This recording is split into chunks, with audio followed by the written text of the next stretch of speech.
Join us to get exclusive and rare access to some of the industry's best leaders.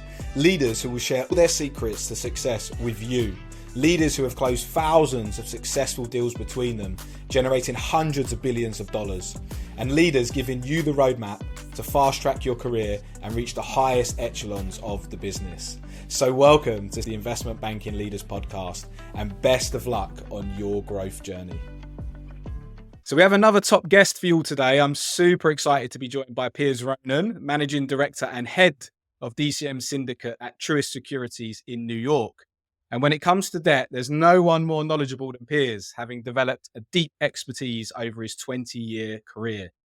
So Piers began his career in London with National Australia Bank, where he built up knowledge on the Australian debt market before taking up a role at Credit Suisse in asset finance and structured credit. Here he honed his skills in derivatives, securitization, and structured funding. And in total, Piers spent 17 years at Credit Suisse, moving to DCM Syndicate back in 2011. His team were the true pioneers, I should say, of Contingent capital instruments, and he relocated from London to New York back in 2020. In his current role, Piers is leading an exciting growth phase at Truist, where they're taking market share at a rapid rate. So having worked on different continents, created opportunities from a financial crash, pioneered new instruments, and led successful teams. And on top of this, getting to know Piers, he's passionate about helping others grow and develop, as well as build resilience. So lucky to have him on the show with us today, and I'm super excited to get into it. So welcome to the Investment Banking Leaders Podcast, Piers, and thanks for joining us. Thank you, Pete, and thanks for that kind introduction. It's great to see you. Lovely. Long time in the making, so I'm excited to get into this. Why don't you start introducing Truist and what you do for your clients? Yeah, sure. So Truist is a relatively new brand in the banking market. It was formed in December 2019, and it was the merger between two U.S. regional banks. One was called SunTrust, and the other was called BB&T. Now, SunTrust always had an investment bank. SunTrust Robinson Humphrey was the brand. That was something that was focused more on the middle market, and particularly regionally within the southeastern states of the U.S., which of course is a huge growth market. Right? And that's the Sun Belt. That's where we've seen population growth and economic growth over the past several years. When the two banks merged, they became a big bank, right? And we're over $500 billion in balance sheet. And so that meant that we were able to upscale the clients that we bank so that we retained what SunTrust Robinson Humphrey used to do, but we've gotten into more big, large cap names. And we really have a full service investment bank, right? So we have all of the product verticals that you think of when you think about investment banking: mergers and acquisitions, equity capital markets, debt capital markets, leverage finance, sales and trading, and so on. So we combine all that, scaled up, as I said, $500 billion now and continuing to grow. And the resources that we are getting as a business are tremendous. So if I think about growth stories in investment banking globally, there are a lot of firms that will tell you that they plan to grow. This one is really putting its money where its mouth is. And Truist, I think, is one of the true growth stories in the industry. Amazing. Thanks for sharing that. And exciting times. And I can see why your team's been taking market share as well. So great to see, and congrats on that good work. Keep it going. Thank you. Why don't you tell the listeners something interesting and unknown about you before we jump into the meat of today's conversation? Interesting and unknown. So I'll tell you something that I don't think came up in our discussion prior to this, but I did, when I was in my early 30s, start getting into triathlon. And when I started doing triathlons, I remember hearing about the Ironman, which I thought sounded completely absurd. Why would anybody want to do that? And how on earth could you run a marathon at the end of a day of exercise? But gradually I built up to it, and I did 3 of those and really enjoyed it. So it's one of those things. It's like, how do you eat a Subway sandwich one bite at a time? And you just grow from doing small triathlons to middle distance and eventually the long ones. And that's a really fun thing to do. So I encourage anyone listening to try that sport out. That's amazing. 3 times an Ironman. That's pretty special. And I've had an interest in it. I haven't quite got there yet. Maybe I'll take some training schedules off you and learn a little bit about how to take those small bites one at a time. Oh, we can go for a run next time I'm in London. Lovely. Let's do that. Okay. So I know very early in your career, you spent some time in the RAF, and I wondered what you feel that time in the RAF taught you and how it's helped, if it has helped in your career. Yeah, so my episode with the RAF was during university. So it was as a pilot cadet rather than a sort of full member of the RAF. Being in a military environment I think is a fantastic thing, something that everybody should have the opportunity to do, really, because the military teaches you discipline and a respect for tradition. There's great camaraderie. Being a pilot cadet is a lot of attention to detail as well. They're very big on detail when it comes to operating aircraft. So there's a lot to be said for military exposure. We actually, I think most employers, this is not a banking thing or a Truist thing. I think most employers really value the experience that people gain from the military. And in fact, we actually are hiring a West Point graduate who's starting with us next week. And I'm really excited to have him join. Can be really confident when we hire from that background that we're going to get quality because people have been well trained. Love that. And I can definitely see how those skills are transferable and stand you in good stead in any career that you may take. So thanks for sharing that. I want to hone in on some of the really interesting parts about your journey and about your career. Particularly, I think I want to start with that transition from the UK to the US. We've recorded with guests in 6 or 7 different countries, but rarely talk about that transition. So keen to know how you managed that transition successfully. Yeah, when we talk about transition, whether it is from one jurisdiction to another or from one industry group to another, if you're thinking about investment banking, or from one product to another, I think that the sort of challenges and the way to tackle those are similar. One is you have to, and this is more true at a senior level, but I think it's true for everyone, you have to develop a relevant memory. I mean, like a synthetic memory. Okay. So what I mean by that is if you show up cold in a new jurisdiction or a new industry and you don't know any of the history of what has happened to the clients, how those companies have been formed, the deals that they've done, then you don't really have the context to cover those clients and to do business in that jurisdiction or that industry. So you need to read a lot about what's happened in the past and internalize that. And I use the term synthetic memory. I remember working with a guy, relatively young guy, and you would ask him about things and then realize after you'd ask the question, wait, no, he wouldn't have been around when that happened, but he would know, and he would talk to you about a transaction as if he had done it himself, but it happened before his career. So he had done a tremendous job of that. It's a challenging thing to do. It's time consuming, but that's what you need to do. The other thing, in addition to building memories, building a network. Okay. I was in the UK for 16 years of my career, something like that. I had a great network throughout the European market.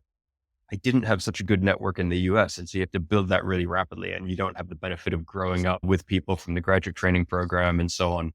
So you need to put in a little bit more time and effort to go and meet people and build relationships quickly. Yeah. Building memory, building network. And then I was really happy to find a steep learning curve, right? So even though I wasn't really changing roles, particularly, I was just changing jurisdictions, things are different. And so it's a challenge and we should all embrace learning curves. I love learning new things. So that's a good thing, but also it's a reminder that what we do is not that easy. And there's a reason why it's a tough industry. And you're reminded of that when you have to make changes and learn new things. And I think I'm grateful for that. I think growth mindset always stands you in good stead, right? And I love the synthetic memory approach that you mentioned and getting that context and history. I can understand why that's so important then to build a successful network of clients.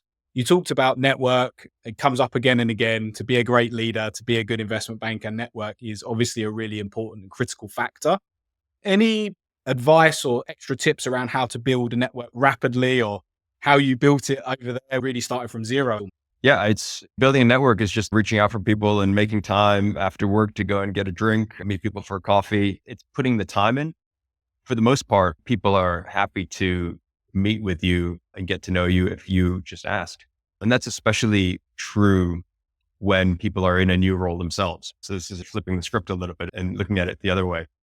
I've had clients who I remember clients in the UK who would move to the UK from another jurisdiction, put in the first call, introduce yourself, offer to take them out. They really remember that, right? The impact that you can have on somebody early in their career or early in their new position is much greater than the impact in terms of relationship building that you can have if you show up 6 months or a year later where they've already met everybody and they're not necessarily going to remember you. I think there's a lot to be said for getting in early with people when people have been promoted or have a new job or new in town and getting to know them early. You become much more memorable and relevant to that person than if you're the 12th person that they've met. That's great. Great insight. Yeah, I can definitely see how getting in earlier and building the relationship from the ground up would help there. So yeah, thanks for sharing that. And what about differences between finance in the US and UK? What are the differences in your perspective?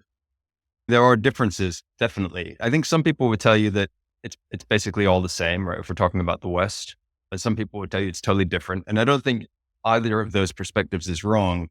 It's just a case of what are you focused on? What is your perspective? So if I think about in my own work, what the big differences are between working in the US and working in the UK, I break it down into three things. One is scale. The US market is just bigger than the European market, no matter what product you look at. And the companies in the US are bigger companies than in Europe as well. So the scale is different. The standardization in the US has a lot more standardization when it comes to how we operate and the products that we deal with. And that's because there is not a patchwork of different jurisdictions. There's just one country that you're dealing with, one language. If you think about Europe, sometimes you have to split up the coverage by region or by sector or both. In the US, it's obviously just by sector. You don't do any regional splits. And so some of the best practices and know-how are more uniform, if that makes sense, in the US. So you have standardization, this way of doing things, reluctance to ever reinvent the wheel. That's not to say that people in the US are not creative in parts of the market. They certainly are. We can come on to that in a second. But in Europe, there's more of a need to reinvent the wheel because you don't have the same consistency of deal flow. And so there's often more sort of innovation and creativity is called for, which is a good thing, a positive thing about Europe. So that's the standardization angle. And then the third one is regulation. So this is similar in the sense that in the US, you have one set of regulators, obviously not one regulator. There's a lot of regulators that weigh in on different aspects of the financial markets. Whereas in Europe, you're dealing with different regulators in different jurisdictions and a real desire and willingness, I think, in Europe to continually evolve regulation. I'm thinking a lot about bank regulation when I say that, because I've worked in the market for banks. In the US, you often get, you do get changes in regulation, but I think the pace is much slower and less dramatic. So regulation is more complex in Europe in that regard. Interesting. Thanks for the insights. Scale, standardization, regulation. And I hear a lot about the need for creativity in investment banking day to day, transactions, finding ways to get deals done. Did you find that what you learned in Europe coming into the US then, because you've maybe built up a bit more creativity or innovation, that it helped you in the US? Is that fair to say? That's definitely fair. And that's not just my experience. I've heard that before from other people. In Europe, there's a certain need to start from first principles, often when you're doing something, rather than sort of a boilerplate way of doing things. And that way of thinking benefits you in any line of business, anywhere. And so it's a great training ground. Europe is a great training ground in that regard. US is a great training ground for getting more reps in than Europe, but they both have their benefits. Amazing. Thanks for the insight. Yeah, as I say, really interesting topic. And I shared in the introduction, your journey, one of the big parts of it, or a unique part of it, was you were the pioneer or part of a team that pioneered those contingent capital instruments. Can you tell us a little bit about that and how that played out? Yeah, I like that question because you're giving me the opportunity to tell the story, which I think is a really important part of relatively recent financial history. Right. So this goes back to Lehman Brothers, as many things do. And when Lehman Brothers went down that weekend, a lot of banks got together in the New York Fed and they decided whether or not they were going to come up with some kind of rescue package, private sector rescue. For Lehman, obviously that didn't happen. And we all know how it turned out. But about 15 months later, there was an article, a guest article in The Economist. It was written by two senior Credit Suisse executives. And they coined a term bail-in. Rather than having bailed out Lehman Brothers, what we could have done is bail them in. And what they meant by that is that if all of the creditors of Lehman Brothers had agreed to a haircut on their debt, just get back 95 cents on the dollar, 90 cents on the dollar, whatever it might have been, then Lehman would have been recapitalized through that process.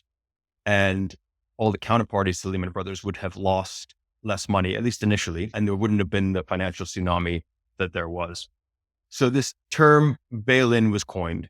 One of those two men that wrote that article spent the next several years of his life on the road talking to regulators, trying to get that built into regulation globally. What I mean when I say that is the idea that a bank can continue as a going concern while writing down some of its liabilities, and that would be built into regulation. 2 months after that article was written, it was January 2010. In March 2010, Dutch bank called Rabobank issued a bond called Senior Contingent Note, SCN. It was a Credit Suisse at the time. We were a book runner on that deal, which designed that deal with them. And the way that bond worked is that if Rabobank's equity tier one ratio dropped below a certain threshold, 75% of the debt would be written down. Now, Rabobank didn't get any regulatory benefit for this at all at the time. They did it just to demonstrate that it could be done, create a precedent for the industry, create a sort of a new market for a new type of instrument.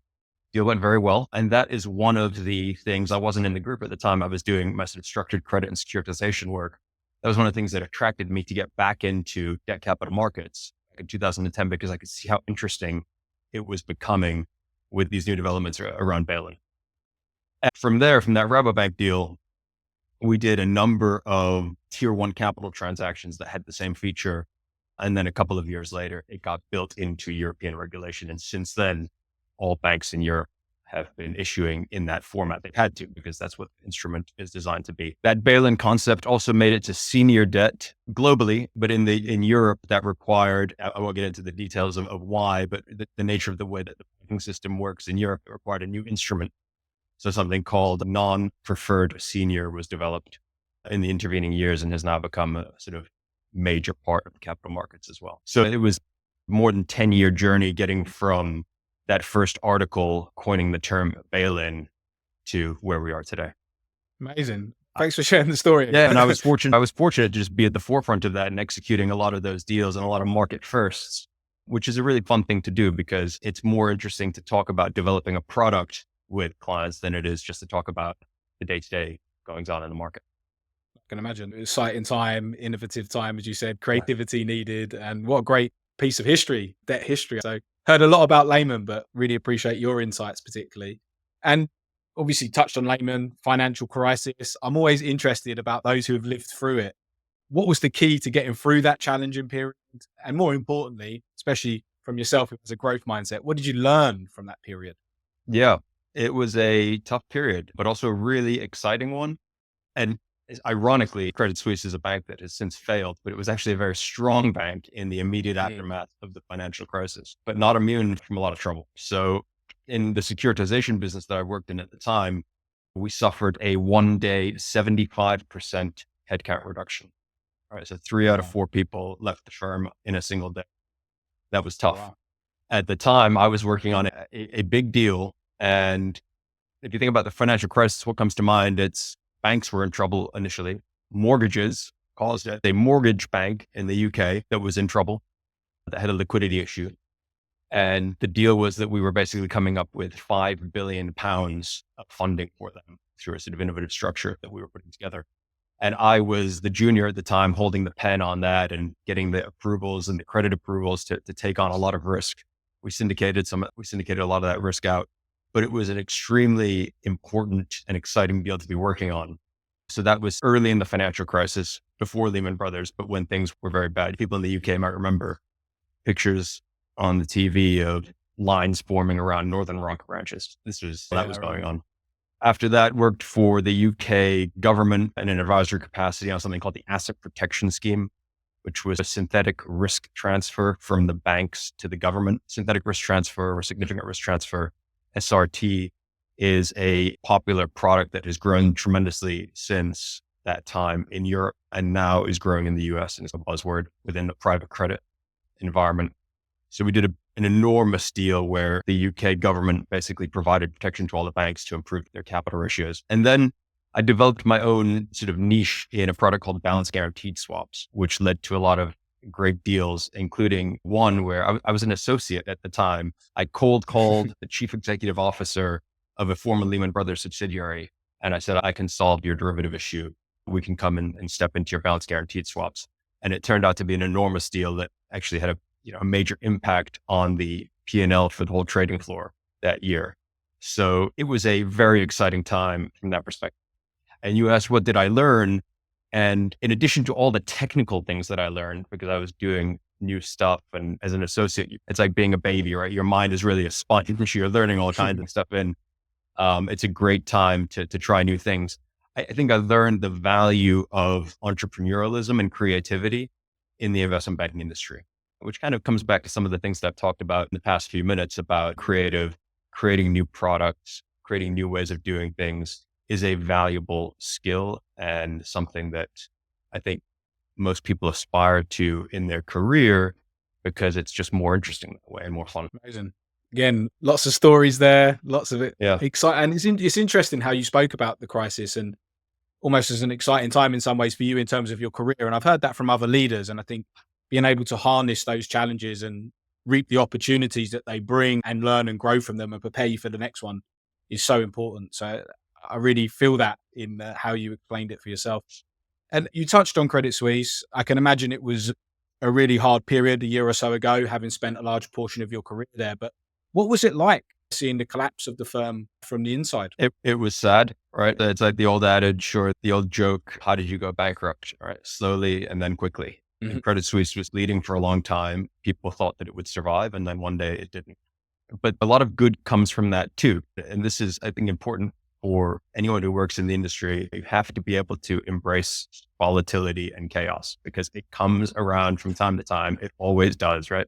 The markets are never smooth sailing for long. So if I think about benefits from what happened at Credit Suisse, number one is got the thinking cap on again, right? And a friend of mine at the firm and I were working together on a solution for this, for how First Boston, because First Boston was going to come back to life. That was part of what was going on, how First Boston might be able to rent balance sheet from Credit Suisse on a long-term basis in a way that really fulfilled goals for both Credit Suisse and First Boston. So we were working on a pitch that we could take to both First Boston management and Credit Suisse management.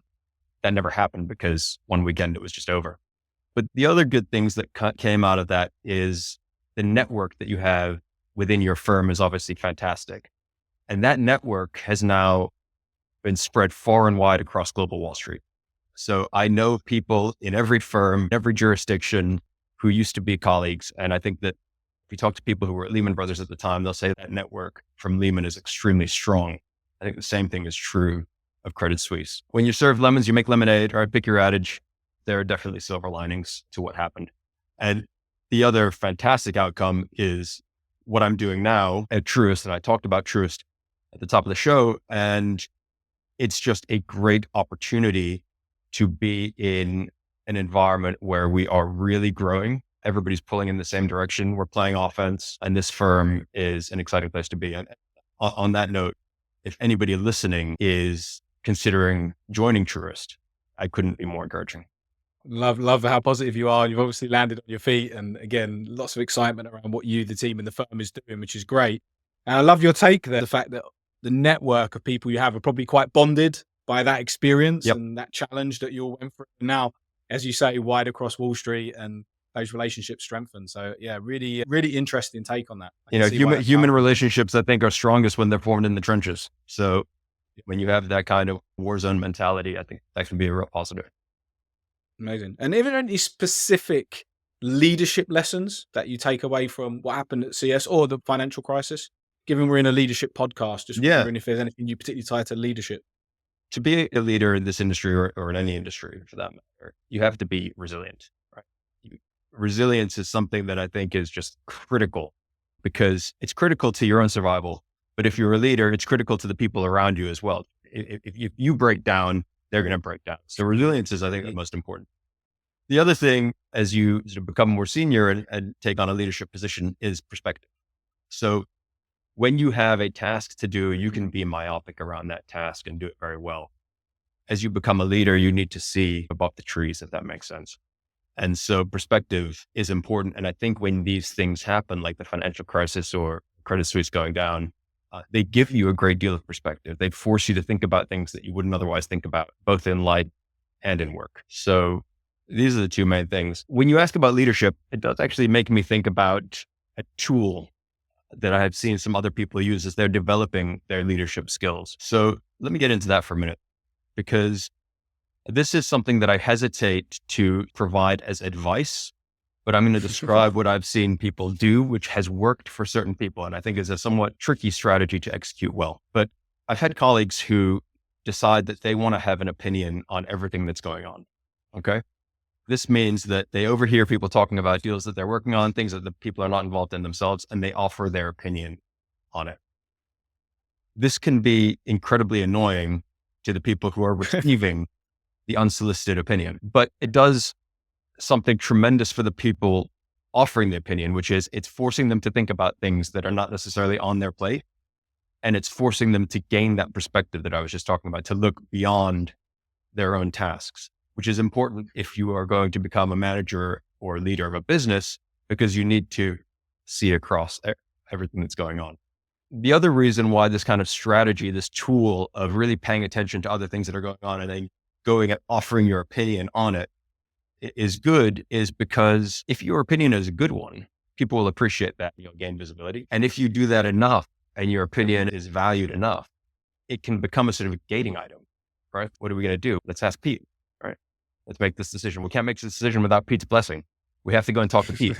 And Pete, you then become a kind of go-to guy. So it's a great tool if executed well. The reason I'm hesitant about giving this as advice is because, one, you can annoy your colleagues and you don't want to. Colleagues can be your future managers. They can be future clients. They can be in a position to hire you one day. They can be in a position to introduce you to other clients. They can be in a position to give you advice. So you don't really want to alienate them. Also, if you're offering opinions on stuff that you're not working on, they might be dumb opinions. Right? So you might look like an idiot, which is not good. And then thirdly, if you're doing that, what are you not doing? Because you probably have your own work to be getting on with. And if you spend all your time thinking about what other people are doing, you might be neglecting your own work. So there's a lot of downsides to the strategy, but I think when you ask about leadership and I think about how to get from a junior level to a senior level, paying attention to what's going on around you and thinking about it to the point where you can offer some value and offer an opinion is an incredibly useful tool in terms of that development. Yeah, really interesting take. Not heard it before. And I guess, as you say, it is a fine line between getting it right and getting it very wrong. But I you like can it. imagine, And again, Pete, I talk about this tool thinking about very specific individuals and what they've done. But when I think about those individuals, it's worked for them. It's an interesting tool. Interesting take. And what else? Any other advice that you have for aspiring leaders to really make it to the top of the industry? I remember Dad taught me how to drive and got on the highway for the first time. And he said, now look as far down the road as you can see. And this very important advice, I think, for you get the same type of advice in any type of sport, right? Learning how to ride a bike or be on a skateboard. You look down at the ground, that's where you're going. You look up, you look where you're going, you look ahead. And so you need to have this vision of what you want the business to be, what you want the world to be like. You need to use your imagination to picture what the destination looks like and say, if I had a magic wand, what would I do to this business today? What would it be like? Okay, let me have that as my guiding light. And everything that I do, I want to be moving in that direction. It might take a long time, but I know where I'm going. And I think that one of the very controversial, but great leaders of our generation and probably even plus or minus a generation is Elon Musk.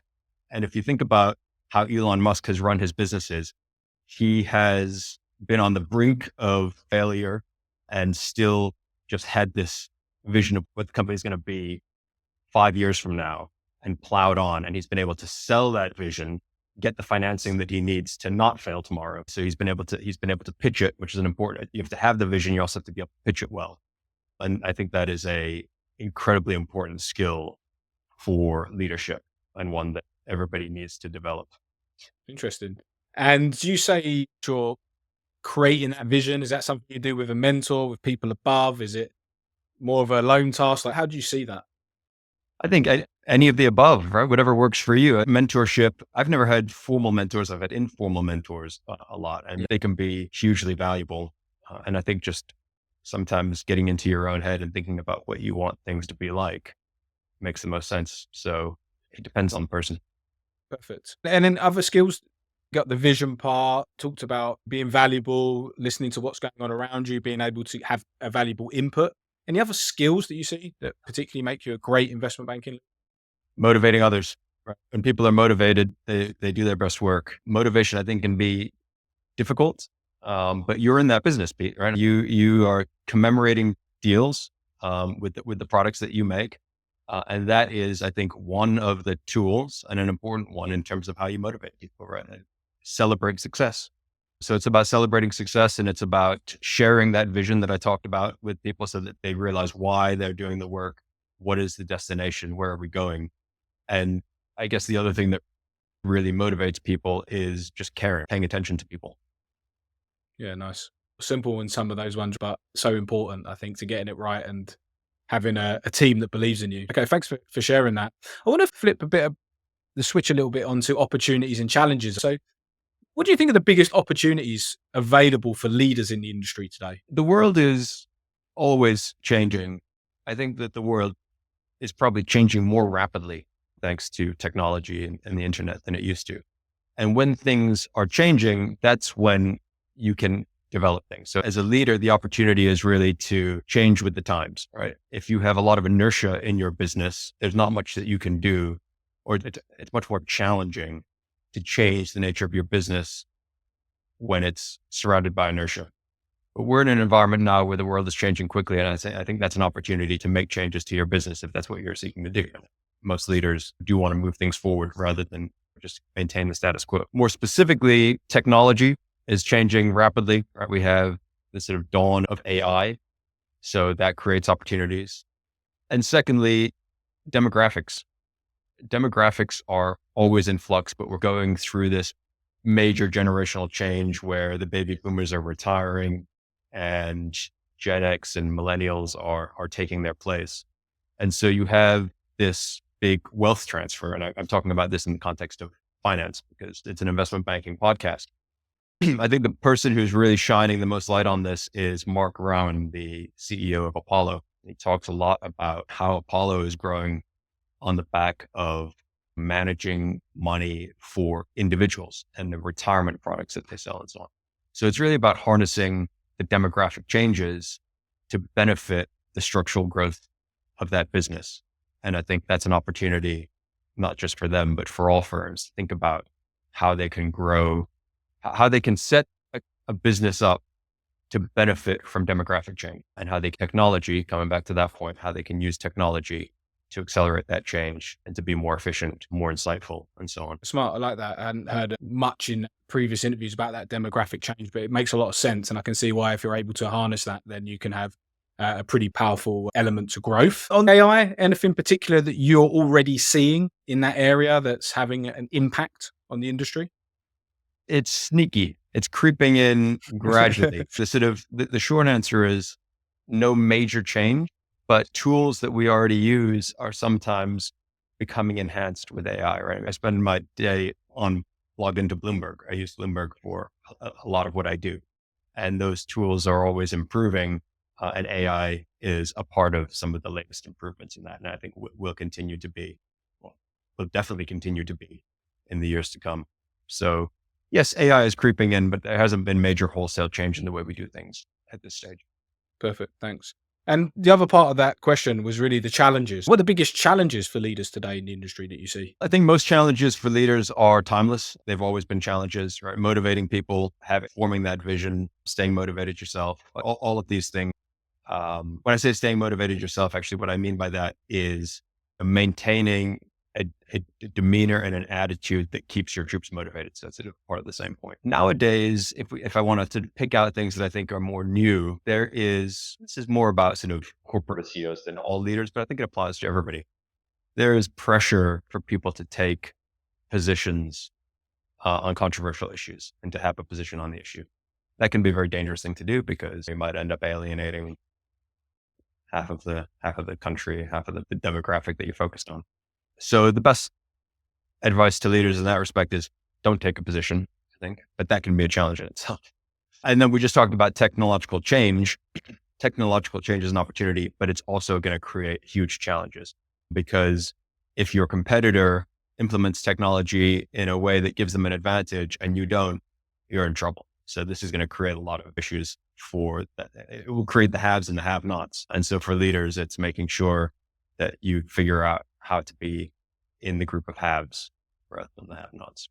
It's definitely interesting and a tough topic, quite challenging because things are changing. How do you stay ahead of it? How do you learn what you need to learn?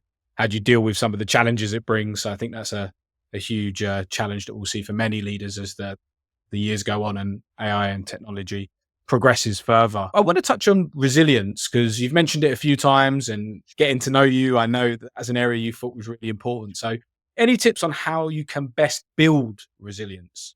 Oh, that's an interesting question. I know you got young kids and I have even younger kids. And I think about that a lot in terms of how do you equip these children with resilience from the get-go? It's a tough question, but I think you build resilience from failure. You get a lot of people giving you advice saying, don't be afraid to fail. There was a version of this that I heard recently, which made me smile. It was somebody talking about how they do things really quickly. And they said, the reason I succeed is because by the time somebody else has tried this, I've already failed 10 times. And I'm on my 11th iteration and it worked. And so don't be afraid to fail. Recognize that when you fail, there's a learning benefit from that. Take the learning benefit, take that as the win.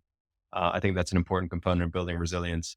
And then have perspective. All of us who are working in this industry are very lucky to be in the position that we are in.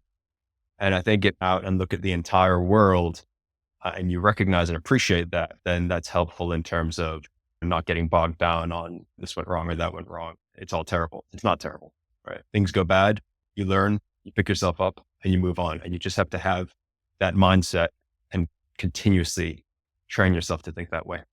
Yeah, I think you're spot on. And as you said, I have young kids and my oldest is now 8. And we talk a lot about what you learn from the challenges, what you learn from mistakes, from failure, from what happens. And I think if you can really carry that through and build that mentality, that mindset, then not a lot can hold you back, right? And again, you've covered it a few times already with the challenges you face throughout your career and how they've led to positive moments and opportunities. And I hear that again and again from successful leaders. So it's clearly that mindset, resilience is a key component to what long-term success in the industry looks like. So thanks for sharing your insight in that area. I want to talk a bit about what's helped you grow. I know we've talked about experiences, but what else has really helped you grow and develop as a leader, do you think? The growth comes, I think, partly from moving around and doing different things, right? So I've always worked in a sort of fixed income environment. Nowadays, I work in a part of the fixed income industry that sits within investment banking rather than, that's true, I think, for most of the banks across global Wall Street, that's the way capital markets is set up to be part of banking. But moving around within that ecosystem, right? Doing securitization, doing structuring, doing a lot of client-facing work, managing risk, just having more touch points and more sources of experience is what helps you to grow.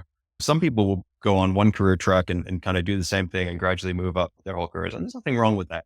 But I think if you want to talk about growth, the ability to move around a little bit, I would always give people the advice, sometime 2, 3, 4, 5 years into your career, make a change. It doesn't need to be a big change, but make a change just so you see something a little bit different and have enough experience in that first thing that you were doing that it's still relevant, right? I mean, if you change after 6 months, then you never really did the first thing, right? So that's why I say at least 2 years. And if you can do that every few years, that's how you can really move up in an organization because you have experience across various different aspects of it. It makes you more valuable. So I do think that there's a lot to be said for making changes to your role or your jurisdiction or the sector that you work in if you're a coverage banker. Great share. I think versatility comes up a lot and it's so true, right? If you're broadening your experiences, your knowledge base and how valuable you are to an organization, then it's going to help you grow as a leader. The show, you listen to the show. I'm grateful for that. And I'm going to ask what podcasts, what materials, readers are often leaders. What's really had an impact on you in that area? There's so many books and so many podcasts. I could tell you what let me start with the books actually, because I think that everybody who works in this industry should have read certain books. And there's actually a long list and I can't think of all of the good ones now, but I think of the 3 sort of top ones, my top picks for reading. One is Liar's Poker. You might say, that's fixed income. I work in banking. No, everybody should read Liar's Poker. Everybody. I read it over 20 years ago now that triggered me deciding to come into the industry. Before that, I was planning to be a car designer. So Liar's Poker is one. Genius Failed is about the failure of a firm called Long-Term Capital Management. It was hugely important around the turn of the century. That is a great book. And then Barbarians at the Gate, which is more about traditional investment banking, mergers and acquisitions. And I think most people listening to these podcasts have probably read 1, 2, or all of those books. Everybody should read all of them. Also anything by Michael Lewis. There's a lot of good stuff out there. And we talked earlier in the show about building synthetic memory and knowing what's happened I meant that in a sort of narrower sense of what's happened to the clients, right? What did they do last year? What did they do the year before? What companies merged to form the company that's your client? What deals were done in the sector that you work in? But if you think about industry as a whole, you read those books, that's going to give you a sense of how we got where we are. When I say we, the investment banking industry. Bloomberg on Bloomberg is another one. And then you have a lot of the memoirs and the biographies of people who have been hugely successful.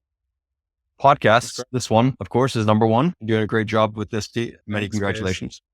Something that I listen to every week is the All In podcast. I think this is a major podcast in the world, but sometimes I encounter people that haven't heard of it.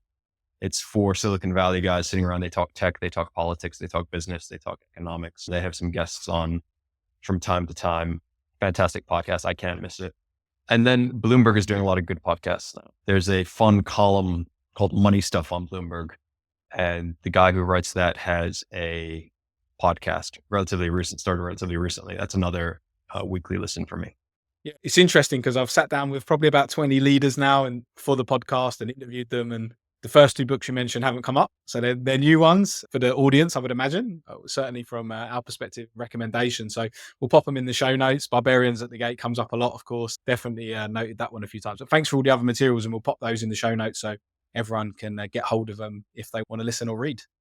And I think we're going to come towards the end of our session. It's flown by. But a couple of questions before we wrap up. What do you consider the highlight of your career? There's been a few for sure. What do you consider the highlight though? I can't pick just one. I did talk about a deal that made a major impact to the P&L of the trading floor when I was an associate. So that was a highlight. That's a long time ago now. I'm fortunate to be living a highlight right now as I have joined a firm that I'm just really excited about the growth trajectory and the resources that we have and the mindset of the people and the growth that we're doing in terms of not just growing the client base and we're growing the bank's balance sheet as well, also growing the team, right? And we're getting to hire some great people.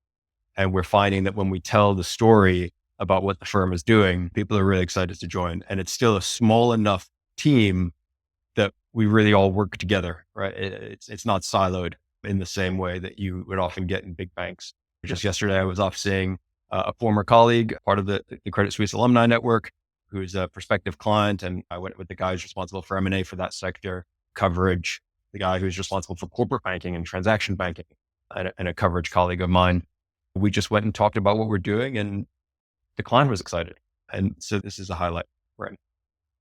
I feel that again, it's come up a lot. I really feel your excitement. So I'm so pleased for you. And for those that want to get in touch, obviously your LinkedIn will be in the show notes. You should reach out to Piers if you're interested in joining, because he's a great guy. Last question. What would you tell your younger self, knowing what you know today? So I knew you were going to ask this question because you ask it in every show.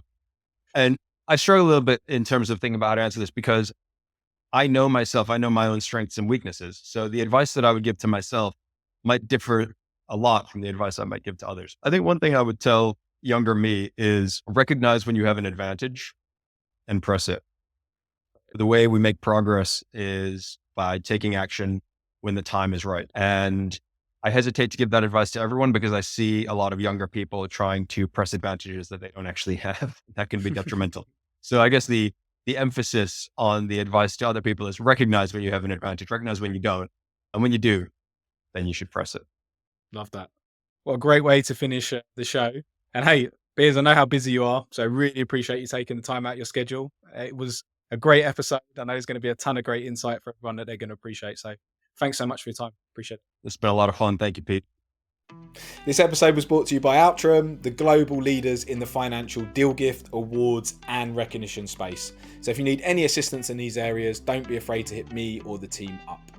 I really hope you enjoyed today's episode. Thanks for joining us. And until next time, best of luck on your growth journey.